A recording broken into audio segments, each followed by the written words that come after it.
आज हम एक ऐसे हाइस के बारे में बात करने जा रहे हैं जो इतना डेयरिंग और ब्रिलियंटली एक्सिक्यूट किया गया था कि दुनिया के सबसे शातिर डिटेक्टिव भी हैरान रह गए। ये इवेंट हुआ था 1976 में फ्रांस के एक मशहूर बैंक सोसाइटी जनरल में, जो फ्रेंच रिवेरिया के खूबसूरत शहर नाइस में था। इससे पहले कि हम वीडियो को शुरू करें, मैं आपको बता देना चाहता हूँ कि वीडियो को एंड तक जरूर देखिएगा, क्योंकि एंड के ट्विस्ट को देखकर आपके होश उड़ जाएंगे। तो चलिए शुरू करते हैं। मेडिटेरेनियन के किनारे बसा ये शहर अपनी सुकून भरी हवाओं के लिए जाना जाता था, लेकिन 19 जुलाई मंडे को ये शहर कुछ और ही देखने वाला था। सोसाइटी जनरल बैंक को हजारों लोग अपने पैसे और कीमती चीजों को सेव करने के लिए टच करते थे, चाहे वो ज्वेलरी हो, गोल्ड हो या इम्पोर्टेंट डॉक्यूमेंट्स। हर किसी को यकीन था कि उनकी प्रॉपर्टी बैंक के अंदर एक बड़ी और सिक्योर वर्ल्ड में बिल्कुल सेफ थी। लेकिन ये सब सोचने के बावजूद एक मास्टरमाइंड पहले से अपना प्लान बना चुका था, और यही प्लान आगे चलकर बनने वाला था हाईएस्ट ऑफ द सेंचुरी। दिन बिल्कुल वैसा ही शुरू हुआ जैसे हर दिन होता था। बैंक के ऑफिसर्स आए और अपने रूटीन के काम में लग गए, बिना किसी आइडिया के कुछ अजीब होने वाला है। लेकिन जब बैंक के डायरेक्टर और कुछ एम्प्लॉयज ने वोल्ट खोलने की कोशिश की तो उस टाइम कुछ गलत हो गया। वोल्ट में 2 दरवाजे थे। मेन डोर तो इजिली खुल गया, लेकिन इनर डोर बिल्कुल नहीं खुल रहा था। हालांकि पहले किसी ने कोई भी शक नहीं किया, क्योंकि वोल्ट वैसे भी पुरानी हो गई थी। ये 75 साल पुरानी और 20 टन की बड़ी सी डोर थी, और तो और कभी कभी ये जाम हो जाती थी। पर वक्त गुजरता गया और डोर खुलने का नाम ही नहीं ले रहा था। ये चीज पहली बार हो रही थी, तो सबका टेंशन बढ़ने लगा। बाहर कस्टमर्स भी इकट्ठा हो गए थे। फिर बैंक के डायरेक्टर ने वोल्ट के मैन्युफैक्चरर को फोन किया, जिससे ये डोर का मैकेनिकल इश्यूज ठीक किया जा सके। वोल्ट के एक्सपर्ट बैंक आए और लॉक को बारीकी से चेक किया, लेकिन हर बार की कोशिश के बाद भी डोर नहीं खुल रहा था। लॉक परफेक्टली काम कर रहा था, फिर भी डोर ऐसे बंद था जैसे कि अंदर से लॉक कर दिया गया हो, जो कि हालांकि ऑब्वियसली इम्पॉसिबल था, क्योंकि वोल्ट का कोई भी दूसरा एंट्रेंस या एग्जिट नहीं था। जैसे जैसे वक्त गुजरता गया और बाहर भीड़ बढ़ती गई, एक डिसीजन लिया गया कि वोल्ट के साइड से होल किया जाए। लगभग 3 बजे एक छोटा सा होल बनाया गया। अंदर जो देखा गया उसने सबको हिला के रख दिया। वोल्ट लूट लिया गया था। पुलिस को तुरंत बुलाया गया और थोड़ी ही देर में पूरा बैंक डिटेक्टिव्स और पुलिस ऑफिसर से भर गया। हालांकि पुलिस ऑफिसर समझ गए थे कि ये चोरी बहुत ही ऊंचे लेवल पे की गई है। जब होल को और भी बड़ा किया गया तो सारा सच सामने आया। चोरों ने वोल्ट का सारा पैसा लूट लिया था और 4000 सेफ्टी डिपॉजिट बॉक्सेस को भी तोड़ दिया था, जिसमें कि ज्वेलरी, कैश और बहुत कीमती चीजें शामिल थी। और जाने से पहले चोरों ने वोल्ट की दीवार पे एक मैसेज छोड़ा था, जिस पर लिखा था without weapons, without violence, without hate. लेकिन अब सवाल उठता है कि आखिर रॉबर्ट्स वोल्ट के अंदर कैसे गए और कैसे बाहर आए। डिटेक्टिव्स के लिए काफी ऑब्वियस था। वोल्ट के पास एक होल खुला हुआ था जो टनल से कनेक्टेड था, जो सीधा सिटी के अंडरग्राउंड सीवर सिस्टम तक जा रहा था। जो इक्विपमेंट रॉबर्ट्स ने वोल्ट को तोड़ने के लिए यूज किया था, वो सब वहाँ छोड़ दिया गया था। सब कुछ वहाँ छोड़ देना ये बताता है कि एक बहुत बड़ा ऑपरेशन था। 27 गैस सिलेंडर जो ब्लो टॉर्चेस को फ्यूल देने के लिए यूज किए गए थे, और वेंटिलेशन इक्विपमेंट भी था जो टनल में फ्रेश एयर ला रहा था। साथ ही में आधे माइल का इलेक्ट्रिक केबल भी था। ये मैसिव ऑपरेशन का प्लानिंग शायद महीनों पहले ही कर लिया गया था। चोरों ने पैसा, ज्वेलरी और प्रीशियस मेटल्स लगभग $10 मिलियन के आसपास का चुराया था। ये दुनिया के सबसे बड़े रॉबरी में से एक था और इसे हाईएस्ट ऑफ द सेंचुरी कहा गया, जो कि most of the international media ने अपने हेडलाइंस में यूज किया। जिसके बाद बैंक ने $250 का रिवार्ड ऑफर किया था उन लोगों के लिए जो चोरों तक पहुंचाने की इन्फॉर्मेशन दे सकते हैं। ये सबसे बड़ी बैंक रॉबरी ही नहीं, बल्कि सबसे बड़ी इन्वेस्टिगेशन भी होने वाली थी। फ्रांस के हाई रैंकिंग डिटेक्टिव्स को ये केस सॉल्व करने के लिए बुलाया गया और उन्होंने हजारों लोगों का इंटरव्यू लिया। बैंक एम्प्लॉयज, कस्टमर्स जिनके बॉक्सेस वोल्ट में थे, वर्कमैन और बैंक के आसपास रहने वाले लोगों का भी। हालांकि सबूत ये दिखाते हैं कि जाने माने बड़े गैंग सीवर रेट्स इस रॉबरी में शामिल थे। ये गैंग अपनी क्राइम्स के लिए सीवर सिस्टम का यूज करते थे। काफी लंबे इन्वेस्टिगेशन के बाद डिटेक्टिव्स को कुछ सस्पेक्ट्स मिले और वो ऑलमोस्ट श्योर थे कि ये लोग सीवर रेट्स के मेंबर हैं। लेकिन पुलिस ऑफिसर्स को लगा कि अब तक जो भी सस्पेक्ट्स पाए गए हैं या फिर उन्होंने जिनको भी पकड़ा है, उनमें से कोई भी इतनी बड़ी ऑपरेशन प्लान करने के लायक नहीं था। इसलिए पुलिस ऑफिसर्स ने डिसाइड किया कि ये उन लोगों के ऊपर कड़ी नजर रखेंगे, क्योंकि वो अब उस मास्टरमाइंड को ढूंढ रहे थे जिसने ये पूरे प्लान को अंजाम बनाया था। अक्टूबर के शुरुआती दिनों में रॉबर्ट्स का एक क्लू मिला जब 2 आदमी जो सर्विलांस में थे एक लोकल बैंक गए और वहां जाके गोल्ड के बिस्किट्स को बेचने की कोशिश की। बैंक एम्प्लॉयज ने गोल्ड के बिस्किट के सीरियल नंबर को ट्रैक किया और देखा कि ये वही स्टोलन गोल्ड था जो बैंक से चुराया गया था। बैंक स्टाफ ने बिना किसी देरी के तुरंत ही पुलिस को इन्फॉर्म किया और वो दोनों आदमी तुरंत कस्टडी में ले लिए गए। अथॉरिटीज के पास सॉलिड प्रूफ था कि ये लोग गैंग के मेंबर्स थे। और अगर इन्हें प्रेशराइज किया गया तो ये मास्टरमाइंड का नाम जरूर बता देंगे। फ्रांस की पुलिस को इन्फॉर्म किया गया कि वो सस्पेक्ट के रिलेटिव पर भी इलीगल चार्जेस लगा सकते हैं और उन्हें जेल में रखेंगे जब तक वो कन्फेशन नहीं करते हैं। इतने सारे पैचड़े करने के बाद एक नाम सामने आता है। उन दो आदमियों में से एक ने एक फोटोग्राफर का नाम दिया जिसका नाम अल्बर्ट था। उसने कहा इस सारे प्लान का मास्टरमाइंड अल्बर्ट ही है। पुलिस तुरंत ही उस फोटोग्राफर के पास गई और उसे सब कुछ बता दिया। अल्बर्ट इतना ज्यादा शॉक था कि उसने कहा कि उसे इस बारे में कुछ भी नहीं पता है। पुलिस को भी थोड़ा कंफ्यूजन होने लगा क्योंकि अल्बर्ट इनोसेंट लग रहा था और जब उन्होंने उसके बारे में लोगों से पूछा तो सबने कहा कि वो एक सिंपल जिंदगी जीने वाला इंसान था, एक चार्मिंग रोमांटिक जो अपनी वाइफ के लिए लॉयल था। पुलिस ने अल्बर्ट को कस्टडी में ले लिया और इन्वेस्टिगेशन शुरू हुई। घंटों तक पूछताछ जारी रही लेकिन अल्बर्ट ने क्लेम किया कि वो इनोसेंट है। जब अल्बर्ट से पूछताछ चल रही थी पुलिस ने उसके क्वार्टर्स को भी रेड किया जहां उन्हें इलीगल वेपन्स और बॉम्ब्स मिले। ये सारे एविडेंस पुलिस को अपर हैंड देने लगे। पुलिस ने अल्बर्ट को धमकाया कि अगर उसने सब कुछ सच नहीं बताया तो वो उसके वाइफ को इलीगल फायर आर्म्स रखने के जुर्म में गिरफ्तार कर लेंगे। इस डर से अल्बर्ट ने फाइनली सच बताया और कन्फेस किया कि वही इस प्लान का मास्टरमाइंड था।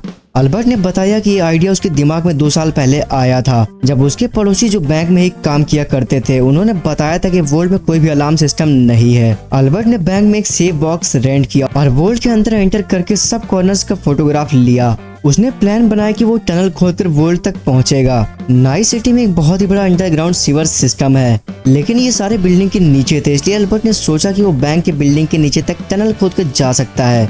ऑफ कोर्स ये काफी मुश्किल था और इसे अचीव करना बहुत ही ज्यादा हार्ड होने वाला था। इसमें काफी मेहनत की जरूरत थी।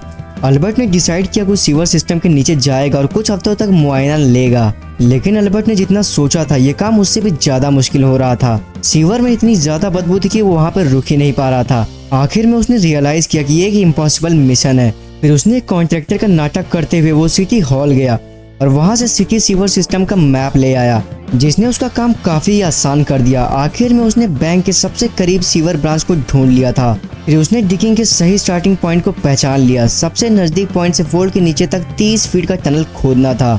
डिस्टेंस ज्यादा नहीं था लेकिन प्रॉब्लम ये थी कि डिगिंग एक बहुत ही बड़ी एवेन्यू के नीचे हो रही थी जहाँ ट्रैफिक जाम होती थी और डिगिंग का शोर ऊपर तक सड़क पर सुनाई दे सकता था। अब अल्बर्ट के पास प्लान तो था लेकिन ना तो उसके पास रिसोर्सेज थे और ना ही लोग थे, इसलिए वो मार्सली गया और वहाँ कुछ गैंग लीडर से मिला जिनमें सीवर रेड्स गैंग भी शामिल थी। उन्हें ये प्लान बहुत ही पसंद आया और उसके लिए एक्साइटेड हो गए। उन्होंने अल्बर्ट की मदद करने के लिए प्रॉमिस किया लेकिन बदले में एक बड़ा हिस्सा मांगा। उन्होंने मैन पावर और सारी इक्विपमेंट्स का इंतजाम किया जो ऑपरेशन शुरू करने के लिए जरूरी था। सबसे पहले अल्बर्ट ने डिगिंग जोन में कुछ लोगों को रेडियोज के साथ तैनात किया ताकि अगर कभी कॉप्स अचानक से आ जाएं तो वो सबको नोटिफाई कर सकें। उसने सारी प्रिकॉशन ले ली थी ताकि ऑपरेशन फेल ना हो। डिगिंग बहुत ही थकावट वाली थी क्योंकि वो ट्रेडिशनल इक्विपमेंट यूज कर रहे थे ताकि शोर ना हो। इसके अलावा जगह बहुत ही छोटी थी, गर्मी से भरी और पूर्ली वेंटिलेटेड थी जो कि डिगर्स के लिए बहुत ही मुश्किल हो गया था। एक दिन एक आदमी इन कंडीशन को बर्दाश्त नहीं कर पाया और बेहोश हो गया। तब अल्बर्ट को आदमियों को टीम्स में डिवाइड करना पड़ा। हर टीम 10 मिनट तक काम करती थी और फिर 10 मिनट रेस्ट लेती थी। और अल्बर्ट ने यहाँ तक कि ये दिमाग भी लगाया कि उसने इमरजेंसी के लिए एक डॉक्टर भी हायर कर लिया था। उन्हें फ्रेश हवा और लाइट की भी जरूरत थी काम करते रहने के लिए, इसलिए उन्होंने वेंटिलेशन ट्यूब और आधे माइल का इलेक्ट्रिकल केबल अरेंज किया और एक नियर बाई गैराज से बिजली लेकर वेंटिलेटर्स और लाइट्स चलाए। अल्बर्ट को विश्वास था कि प्लान का सक्सेस रेट उसके वर्कर्स के कंफर्ट पर डिपेंड करती है, इसलिए उसने उन्हें आराम देने की पूरी कोशिश की। 9 हफ्ते के बाद जुलाई के पहले दिनों में आखिरकार वो वोल्ट की दीवार तक पहुंच गए। सारे चोर बहुत ही ज्यादा खुश थे लेकिन अल्बर्ट को पता था कि अभी भी बहुत काम बाकी है। अब उन्हें एक 12 इंच के रीइंफोर्स कंक्रीट वॉल को तोड़ना था। ये मुश्किल नहीं था लेकिन जैक हैमर्स और ड्रिल्स की जरूरत थी। अल्बर्ट को डर था कि इतना शोर ऊपर सुनाई दे सकता है, इसलिए उसने डिगिंग जोन के ऊपर गया और उसने कहा कि डिगिंग शुरू करो। हालांकि उसका डर झूठा साबित हुआ क्योंकि कुछ भी सुनाई नहीं दे रहा था। उस रात उन्होंने वोल्ट के वॉल को आधा हिस्सा तोड़ दिया और डिसाइड किया कि बाकी काम अगली रात करेंगे। सैटरडे 17 जुलाई का दिन आ गया था। उन्होंने ये दिन इसलिए चुना क्योंकि वीकेंड का पहला दिन था और बैंक खाली होते थे। इससे उन्हें काफी वक्त मिला जो उन्होंने शुरू किया था उसे पूरा करने के लिए। उस रात वो टनल में घुस गया और कंक्रीट वॉल के बाकी हिस्सा तोड़ना शुरू कर दिया। अभी भी उन्हें 6 इंच के रीइंफोर्स कंक्रीट तोड़ना था। ड्रिलिंग काफी ज्यादा टाइम ले गई थी जितना कि अल्बर्ट ने प्लान भी नहीं किया था। जब सीवर रेड्स फाइनली वोल्ट के अंदर पहुंच गए तो 2 बजे रात का वक्त था। सबसे पहले उन्होंने स्टील डोर को उसकी फ्रेम के साथ बिल्ड किया ताकि अगर कोई वोल्ट के अंदर आने की कोशिश भी करे तो उन्हें उनके भागने का वक्त मिल सके। फिर उन्होंने एक एक करके सेफ बॉक्सेस को तोड़ना शुरू किया और जो उन्होंने देखा उससे वो हैरान रह गए। ज्वेलरी, गोल्ड, पैसा, सब कुछ जो उतना सपने में भी नहीं सोच सकते थे। उन्होंने अपनी जीत का जश्न मनाया वोल्ट के अंदर डिनर करके, जैसे राजा लोग खाते हैं। उस रात एक आर्म कोरियर वैन डिपॉजिट करने के लिए पहुंची। एक आर्म वैन ने एक सूटकेस पैसों से भरी हुई फेंक दी एक छोटे से होल से जो सीधा वोल्ट में गिरती थी बिना खुले। ये उनके लिए सोने पे सुहागा था।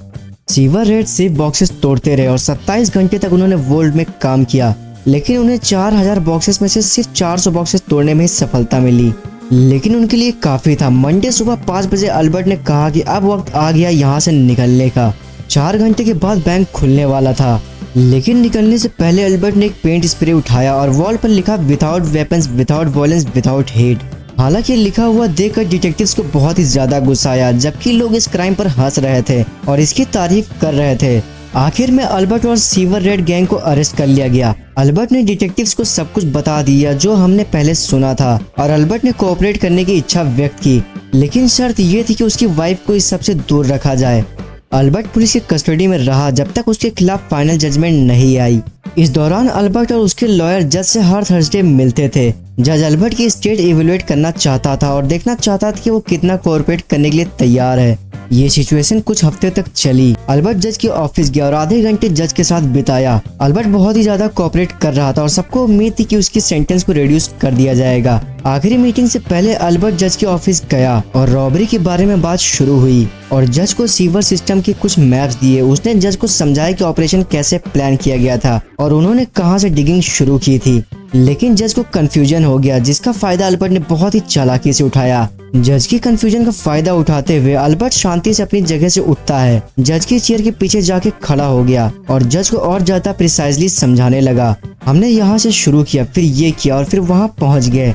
जज बहुत ही बारीकी से अल्बर्ट की बात पर फोकस कर रहा था, मैप को देखते हुए। तभी अचानक अल्बर्ट कुछ ऐसा कदम उठाता है जिसने सबको हैरान कर दिया। अल्बर्ट पीछे खिड़की की तरफ घूमता है और सीधा उसमें से छलांग लगा देता है। जज और लॉयर हैरान रह गए, समझ ही नहीं पाए कि ये क्या हो गया।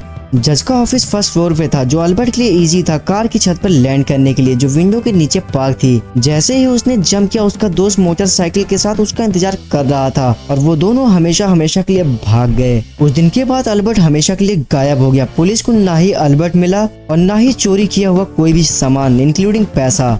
और ऐसा इसलिए था क्योंकि उसने इन्वेस्टिगेशन के दौरान कोई भी ऐसी बात नहीं बताई थी जो उन्हें लूट तक ले जा सके। लेकिन कहते हैं कि अल्बर्ट ने कार के मालिक को, जिसके छत पर उसने लैंड किया था, उसने $600 कैश भेजे ताकि वो अपनी कार को रिपेयर करा दे। अल्बर्ट अपनी जिंदगी का बाकी हिस्सा इन्वेस्टिगेटर्स को प्रोवोकेटिव फोटोज और मैसेज भेजने में बिताता रहा, मीडिया और न्यूज़पेपर मैगजीन के थ्रू।